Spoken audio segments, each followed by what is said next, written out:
I was at a point where I was very tempted to just quit the whole project when I reached that block. I was like, if I can't export the project, what am I doing?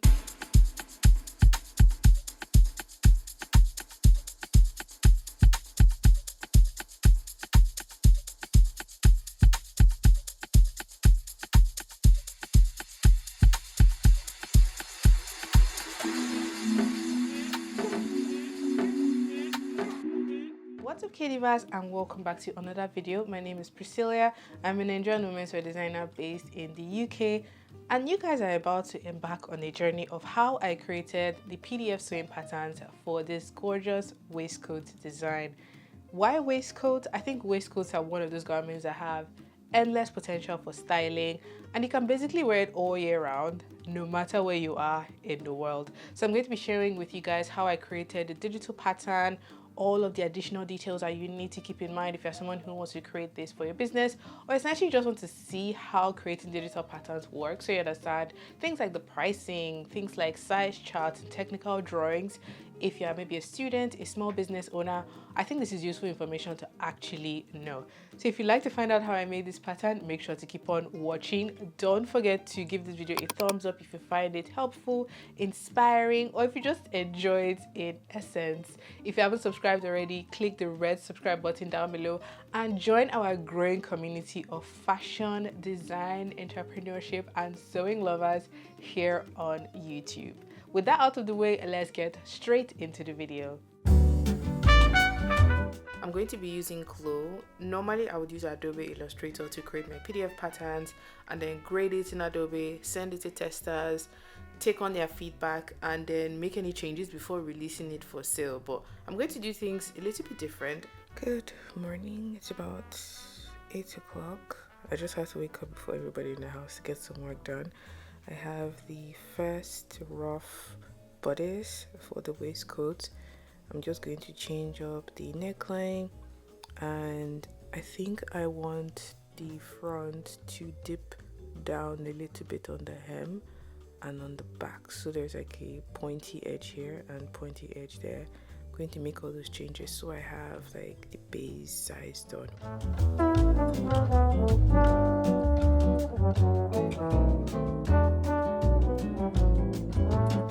Earlier this year, I tried out my hand on Clo, and it was intimidating at first, but what I particularly liked about Clo in comparison to any other software is, with you creating your 2D pattern that is flat, you get to see what it looks like three-dimensional on a body. You can customize your avatar's body to your size or that of your ideal customer, so you get to see what it actually looks like. I am pleased to report that I have my very first draft of the waistcoat. I was able to create one that sits on the avatar's body so I can see what the neckline, the hemline, and everything looks like.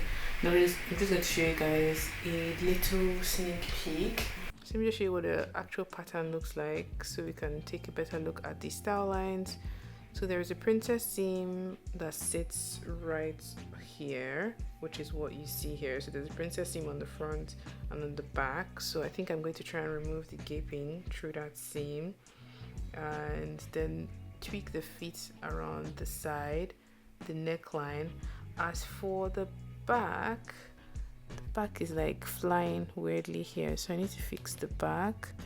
I like the fact that I made the back to have just a little bit of a point there, so I'm just going to make these changes and print this off, make a half tole, and actually test it on my mannequin and on myself just to see how it sits on the body.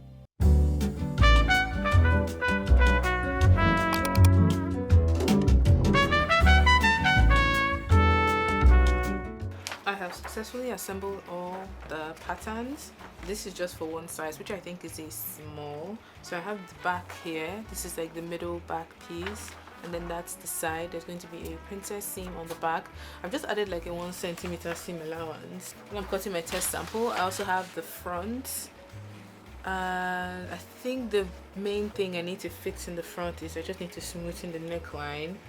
Besides that, everything is looking good so far. So let me cut this, stitch it off, put it on my mannequin just to see how everything is looking, if I need to make any further changes.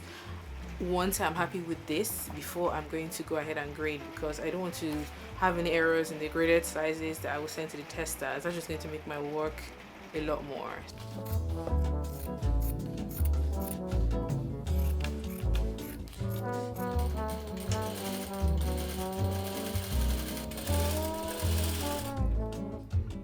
Okay, so this is the waistcoat on, and this feels like it's a size 6. I just worked with the avatar's measurements, so this is definitely, I'd say 2 to 3 sizes too small because it is meant to overlap around here. And then you have like the buttons. So for fit wise, I love how it's smooth on the back, even though it's small. It's just like a nice smooth finish on the top back especially. And then I didn't want it to be too tight around the hem, so that is all good fit wise. But I think I need to reduce the shoulder width. It's definitely too wide, so maybe reduce it to like here and then connect that back to the arm curve because the armhole is too small. Wow, look at what a huge difference. This is the side that I cut open, whereas look at this side, you can see it's pulling strange because it's too tight around here. So opening up the armholes, definitely something I'm going to do. Also, I feel like it looks a lot nicer with the shoulder seam a lot narrower, whereas here it's really wide. So I'm going to change it in the pattern, open up the armhole, make it a bit shorter, and then add the marker for the pocket.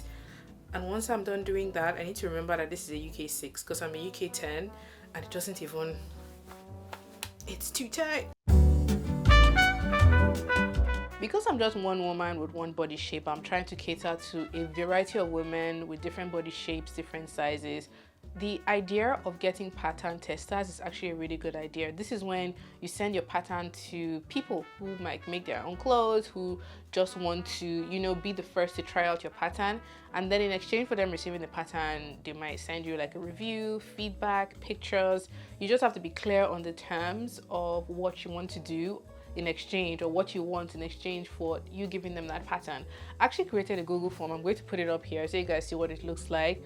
And that form, I made sure that it was really clear and easy for them to understand what was expected. So it had like different sections. A section around how was pattern easy to print, assemble, were the instructions straight, to understand were there any issues with like parts of the patterns being joined together. Then there was another segment about the overall experience. Was it like easy to use? Was it something that was beginner friendly, intermediate, or like I kind of broke it down so it's easy for me to get the feedback from them. And then they also kind of have an idea of what to look out for as they use the pattern. So actually working with pattern testers is a great one. You can do it just an exchange of, you give them the pattern, they give you feedback, or you can pay them if you want to. The actual making of the base pattern itself, I say didn't take very long. It took me a little bit of time because I'm fairly new to Clo. I only started using it in January this year, and if I'm being honest, this is the second project I'm doing in Clo, so I've never been using it a lot since then. But it took me, I would say, about a week to get the first rough base size, which was a UK 6. It took me about a week to create that. But what really took me time was the grading of the pattern. Whew. This is what the pattern looks like after I was done, you know, with the very first version. So this is the front, the back, and Clo kind of gives you like everything. Usually with patterns that are printable online, you get like half of like a front or a back and you cut two. But here you can see what the front looks like, what the back looks like. Once I was pleased with the way the pattern was looking, I went ahead to start the grading, and this is the grading tool. Once you click on it, at this point I'd already done all of my gradings, but you are able to change the color for the different sizes so you can easily see what the larger sizes look like. If you zoom really closely, you can actually see the difference between one size to the next. My plan is to grade this numerically, so like UK 6, 8, 10, so on and so forth, and you can set by how much you want to grade it by. I set mine to 0.25 centimeters, so each time I would click on the arrow keys to either go left or right, it would increase or reduce by 0.25. So if I wanted a total grade of 1 centimeter, I would click it 4 times, so that's 0.25 times 4. Usually with garments, I would grade up So that along the shoulder, along the hems, I'll grade up or down by 0.25 and sideways by a centimeter. I have a video where I showed how to grade like on paper, and it's a very similar format on Clo. Clo is kind of like you are doing everything that you would normally do when you make patterns, but rather than draw with pen onto paper, you're kind of using keys, and there are all these functions that honestly I don't even know everything, but like any software, the more you do it, the more confident you become. After grading all of the sizes that I wanted, cross-checking that they were kind of around the measurements I wanted, to the left, to the right, up and down, I went ahead to try and export this so I could, print it out and potentially send it out to pattern testers, or just to check that everything was good in a way that I wanted it to. I have successfully graded the patterns in Clo. That took a lot of, the best way to describe it is fiddling, and I don't think I would have actually figured it out by myself. So there are a few resources and tools that I really think helped me. YouTube for one, like tutorials on YouTube are really, really underrated. There's a channel called IDES Studio, and they are into like creating digital patterns, and there's a video about how to grade in Clo. I watched that video like I was taking a lecture. I was taking down notes, implementing in real time, and honestly without that video I don't think I would have actually been able to grade my pattern. So I followed step by step. I graded my pattern. I graded it from a UK 6 to 22. And another cool feature about Clo is they have a grading review, which lets you see what the different sizes are on like 3D version. So I could see errors, I could see where I needed to tweak the larger sizes, so they still look like the original design but fits the size that is intended for, which is maybe a UK 20 or 22. So apps and softwares and like information and tools online, honestly I love and I'm very, very thankful for. I just wanted to say one thing, and if you work at Clo and you're watching this video, can you people just please add the feature that allows us to export the pattern, the graded pattern in PDF. It was wow. I finished grading the pattern. Oh yeah, let me export. If you export it in PDF, it only exports the base size, which in this case is a UK 6. And I'm like, but I want all the sizes. Why can't I export it all? So thanks to my husband, we had to find like a workaround of, after we exported it in DXF, which is one of the formats that allow you to have all the graded sizes included in the file. We had to get another software that helped us to convert the file. Then we pulled it into Illustrator, and we had to like scale it to life size. There was just a lot of working around. So if you work at Clo, or if you're a Clo person, please, you people should, what I mean is, add the feature that allows us to actually export the graded pattern in PDF, because some of us don't just have the time, resources, or knowledge to do all these workarounds. Like if I didn't have my husband to help me, or if I didn't have like content creators or like businesses online who have gone through similar processes to share what worked for them and how they're able to work around it to come up with a solution, I was at a point where I was very tempted to just quit the whole project when I reached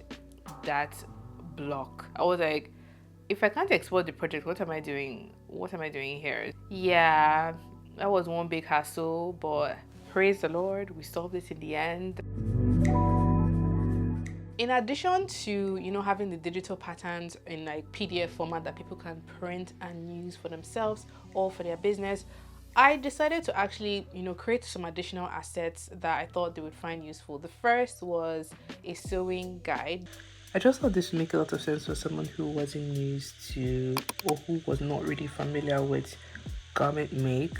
And it basically just shows you all the materials, the cutting, the stitching. It is 22 pages. I'm just a sucker for doing this video because it just makes the maker's life a lot easier.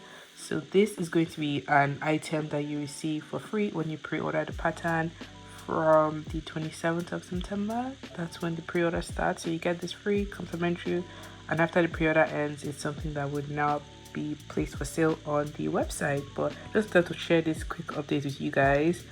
I kept going back and forth and if I wanted to do this, but I'm glad I did. I'm so glad I did. It's just going to make the creating experience for this waistcoat a lot better.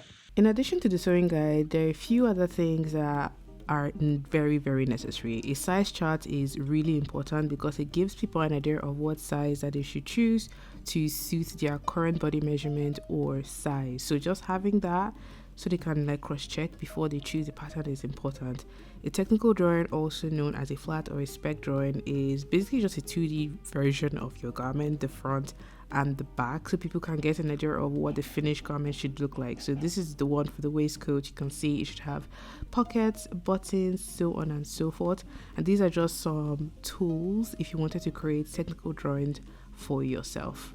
After about 6 weeks of working on this project that honestly I thought it was going to be really easy, but I think there were just moments that I did not anticipate, like the issue with the export of the grading on Clo, like the issue I had especially with the fit on the bigger sizes. I did not really think that was going to be a problem, but we had to keep tweaking, going back and forth, because in Clo you can see what it looks like in 3D form. So we really had to fine tune that a lot, but the moment we were able to work through those challenges and setbacks, we came out with an outcome that looks absolutely elegant, really sleek, and I think it's one of those designs that is just honestly very timeless. This is the final reveal of the waistcoat.